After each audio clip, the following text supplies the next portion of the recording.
Bonjour chère communauté, nous vous souhaitons tous une bienvenue sur votre chaîne YouTube qui parle de l'immigration au Canada. D'entrée de jeu, nous disons merci à tous nos abonnés qui nous suivent au quotidien. Aujourd'hui, nous parlerons des récentes mises à jour de l'IRCC au sujet du traitement des dossiers FSWP en abrégé Foreign Skilled Worker Program, en français le programme des travailleurs qualifiés du fédéral. Mais avant, nous vous invitons à vous abonner si ce n'est pas encore fait. Mettez également un like. Cela permettra à l'algorithme YouTube de recommander nos vidéos. N'oubliez non plus de cliquer sur la cloche d'abonnement pour ne rien rater de nos futures vidéos. C'est aussi un moyen pour vous de nous encourager. L'arriéré d'immigration au Canada s'élève à 1,8 million de personnes, mais il y a des signes d'amélioration. IRCC traite les demandes FSWP à un rythme plus rapide. L'inventaire des résidences permanentes, des permis d'études et de la citoyenneté s'est amélioré au cours des derniers mois. L'inventaire d'IRCC reste à 1,8 million de personnes au 1er février. Mais il y a des signes de progrès parmi les demandes d'immigration, de permis d'études et de citoyenneté. GoCanada a reçu les dernières données d'inventaire d'immigration. L'arriéré comprend les demandes de futurs citoyens, de résidents permanents, d'étudiants internationaux, de travailleurs temporaires et de visiteurs. L'addition de ces catégories porte le total à 1 815 628 personnes en attente de décision. En décembre, l'arriéré était de 1 813 144 personnes. La différence signifie que l'arriéré a augmenté de 2484 personnes en 40 jours, soit une croissance de 0,1%. Comparativement à la croissance de 1% observée entre octobre et décembre, le carnet de commandes semble ralentir. En octobre, IRCC a signalé un arriéré de 1 791 936. Avant cela, le Toronto Star a rapporté qu'il était d'environ 1 448 000. Maintenant, nous allons faire une remarque sur la communication des données. Les données ci-dessous représentent le nombre de personnes actuellement en attente de traitement par IRCC. GoCanada rapporte les données du 1er février exactement telles qu'elles ont été fournies par IRCC, contrairement aux données précédentes obtenues. Les nouvelles données fournies par IRCC ne fournissent pas une ventilation de l'inventaire d'IRCC sous chacun de ses programmes économiques, familiaux, réfugiés et humanitaires. Maintenant, nous allons faire une remarque sur l'arriéré de résidence permanente qui a diminué de plus de 29 000 personnes depuis octobre 2021. L'inventaire des résidences permanentes a diminué de 29 165 demandes depuis octobre. La majeure partie de l'amélioration est venue de la catégorie économique qui a connu une diminution de plus de 25 000 personnes dans l'inventaire, suivie de la catégorie familiale qui a connu une diminution de plus de 9 200 personnes dans l'arriéré. Le tableau qui s'affiche sur votre écran fait état des améliorations dues dans la classe économique et dans la classe familiale.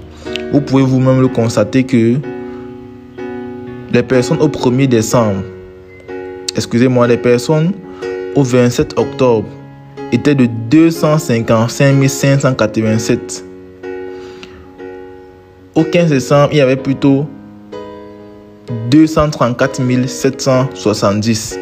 Donc vous pouvez remarquer qu'il y a eu un gap en moins. Et au 1er février 2022, il y a 230 573 candidats de la classe économique. Donc, en résumé, on peut noter qu'il y a un gap en moins de 25 014 personnes.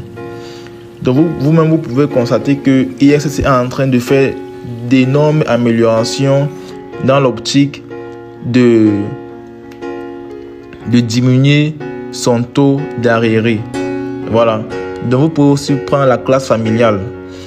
Au 27 octobre, il y avait 111 443 candidats, mais au 1er février, il y a 102 222, soit un gap en moins de 9 221 personnes.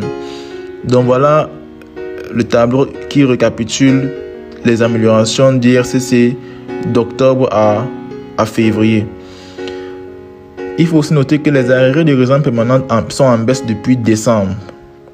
Si l'on se concentre uniquement sur les progrès réalisés depuis décembre, on constate que l'arriéré d'immigration a diminué de 6 240 personnes.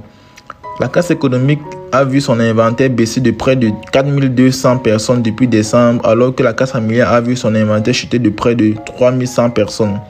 Le tableau suivant, le tableau qui s'affiche sur votre écran, fait état de ce que je viens d'énoncer juste précédemment. Donc, vous pouvez le constater. En date du 15 décembre, il y avait 234 770 personnes. Et en date du 1er février, il y a 230 573. Soit un gap en moins de 4 197 personnes.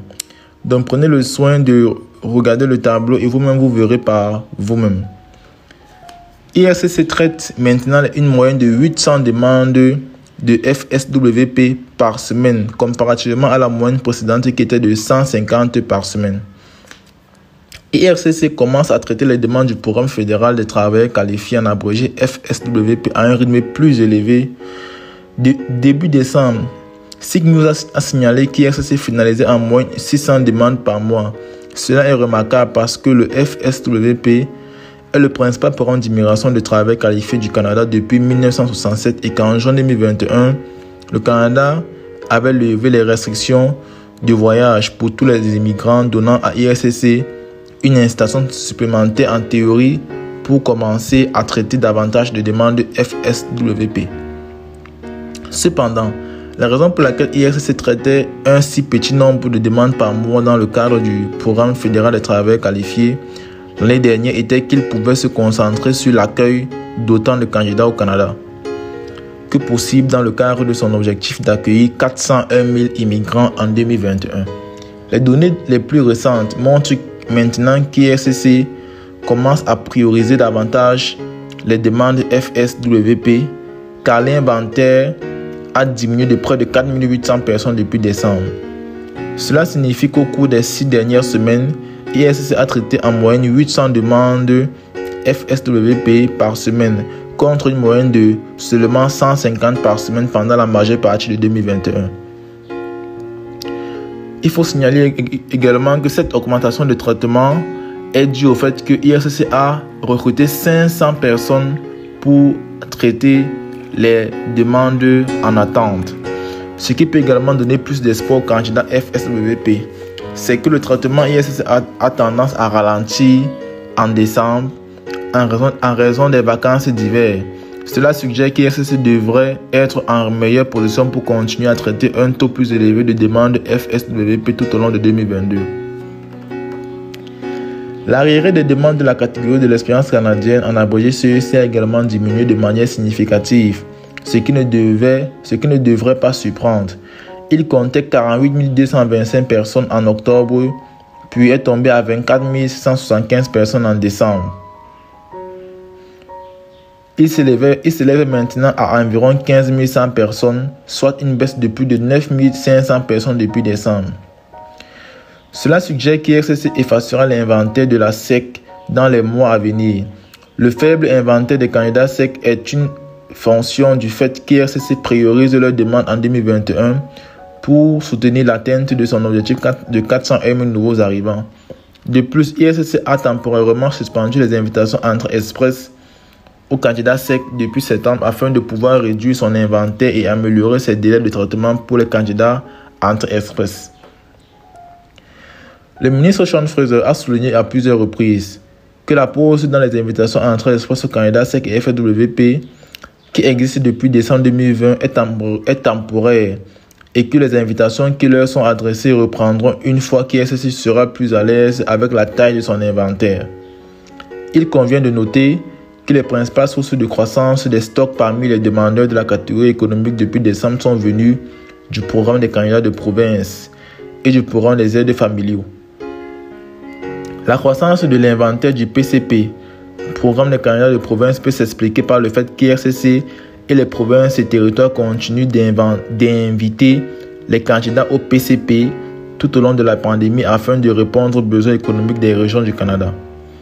Les invitations entrées express aux candidats PCP continuent de se produire toutes les 2 semaines, généralement le mercredi, tandis que les provinces continuent d'organiser les tirages PCP à intervalles réguliers, allant de chaque semaine à plusieurs fois par mois, à une fois tous les quelques mois, selon la province. La croissance de l'inventaire du programme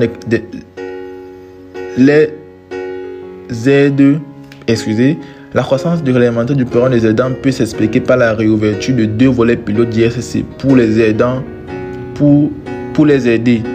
Les 2 volets acceptent jusqu'à 2750 candidatures chacun et compte tenu de leur popularité, ont tendance à se remplir peu de temps après la réouverture des volets par ISSC au début de chaque année.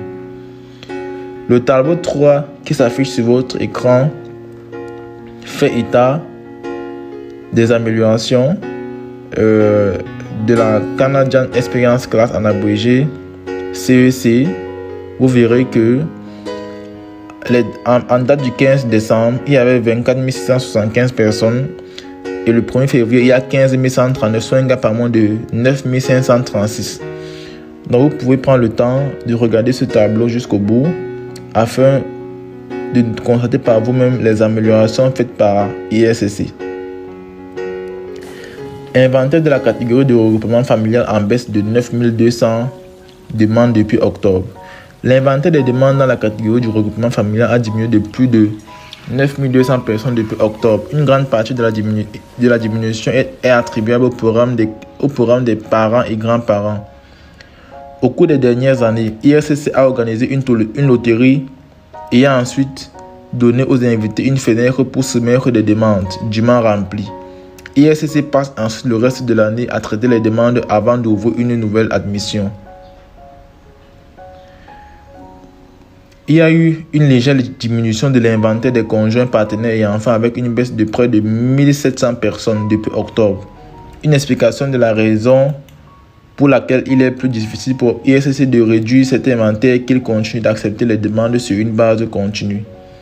ISSC affirme que sa norme de traitement pour les nouvelles demandes de conjoints est revenue à la norme de service de traitement de 12 mois et qu'en outre, il a récemment introduit un nouveau portail pour permettre aux parrains et demandeurs de conjoints et d'enfants d'examiner l'état d'avancement des demandes. Le tableau 4 qui s'affiche sur votre écran fait état de la catégorie d'immigration, de famille, parents, grands-parents. Vous verrez par vous-même, depuis le 27 octobre jusqu'au 1er février, il y a une nette amélioration dans chaque catégorie d'immigration. Total de la catégorie de regroupement familial, il y a eu un gap en moins de 9 221 personnes depuis le 27 octobre jusqu'au 1er février.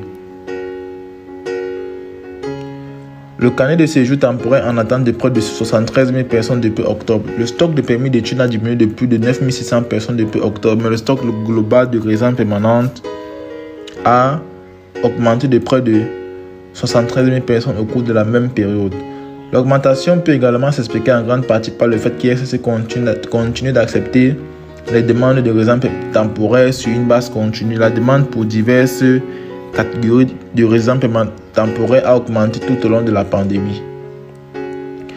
Par exemple, la demande de permis de travail est forte pour des raisons telles que la pénurie de main-d'œuvre au Canada, le grand nombre d'étudiants internationaux en transition vers des permis de travail post-diplôme et les titulaires de permis de travail existants qui demandent des prolongations de leur statut au Canada. Un changement majeur au cours des derniers mois est la pause temporaire des invitations à la SEC, ce qui fait que davantage d'espoirs de la SEC cherchent à prolonger leur séjour temporaire au Canada jusqu'à ce qu'ils puissent soumettre une demande d'immigration. Dans l'ensemble, le Canada a offert davantage de politiques et de résidence temporaire au milieu de la pandémie pour permettre aux personnes au Canada de conserver leur statut légal afin qu'elles puissent demander la résidence permanente, contribuer à l'économie et éviter les difficultés potentielles de rentrer chez elles pendant la pandémie.